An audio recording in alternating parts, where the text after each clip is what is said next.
Now, religion is to become an optional subject in state-run secondary schools, with schools obliged to offer alternative subject choices to students who don't wish to study it. New rules governing religion were published today and are effective immediately. But the Department of Education has acknowledged that schools may need to wait until next September to revise timetables. Outside one Dublin community school this evening, among students and parents we spoke to, unanimous support for the new measures.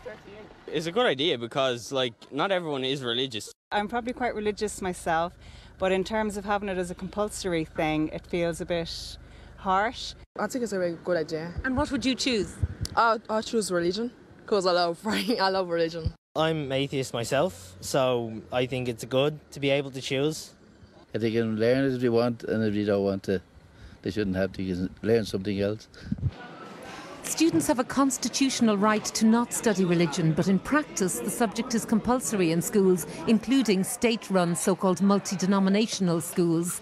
Now the Department of Education has told Community and Education and Training Board schools that this constitutional right must be given effect with choice for students.